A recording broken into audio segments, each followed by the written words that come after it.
Every morning I wander into my kitchen and have a cup of coffee before my shower. Another 2 or 3 cups with breakfast, a cup or 2 at work, and maybe I'll stop on the way home and have a latte or a cappuccino from a local cafe. All in all, I drink 6 to 10 of the 1.5 billion cups of coffee that are consumed every day in this world. I love coffee, but rarely do I stop and consider the staggering reality behind my favorite beverage. The global coffee industry generates over $60 billion annually, making coffee the second most widely traded legal commodity in the world after oil. Over 25 million families in 50 countries around the world rely on coffee as their only source of income. Right at this very moment, coffee is changing our world in ways that we can't possibly imagine.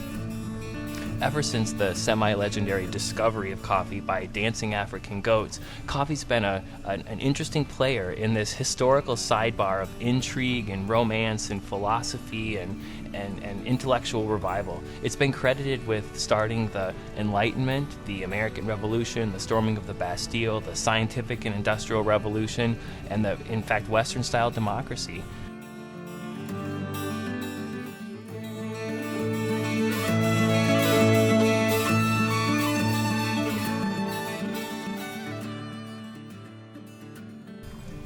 Coffee has also been made as a villain and blamed for helping tread on the already downtrodden people of the New World. Today, the romantic yet complicated affair that we have with coffee still inspires passionate conversation about coffee from people from all walks of life and from every part of the world. Even after so many years, the people who make and love coffee are constantly pushing their own boundaries, exploring new markets, and questioning their own historical ways of doing business. And all the while, the goats have not stopped dancing.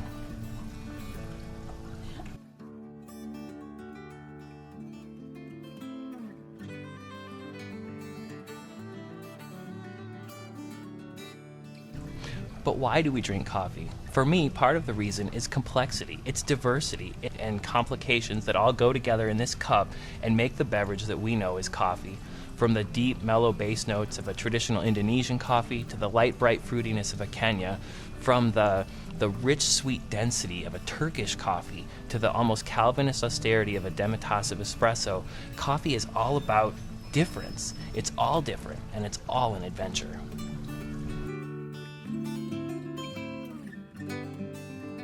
These are the tales of the people who make the coffee, who bring it to where we are, some complicated and some very simple. The stories of the farmers and the peasants who grow the coffee, the countless middlemen who get the beans from here to there, the vendors who sell it, and the millions of unique individuals who drink it. That's where the real adventure is. It's in the people.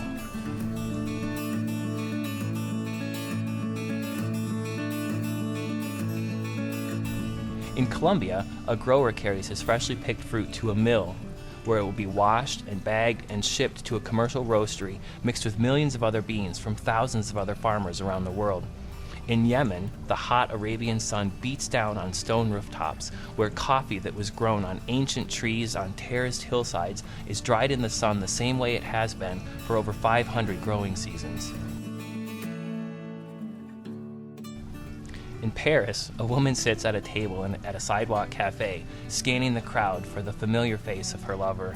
In Ethiopia, a guest is welcomed into a dirt-floored hut to sit around a fire with his family while the coffee is roasted, ground, brewed, and served in a hospitality ritual that dates back hundreds of years.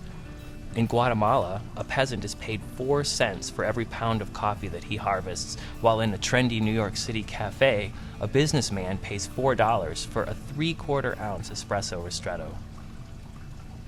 I could go on, but is it always this adventure of paradox and diversity that draws us to coffee? I don't think so. Sometimes one of the things we value most about coffee is its consistency. An estate that consistently produces great coffee year after year, a brand name that keeps on putting out my favorite blend, a barista who can pull shot after perfect shot. All of these things earn our respect because they're consistent and consistently good. Maybe that's the ultimate paradox of all.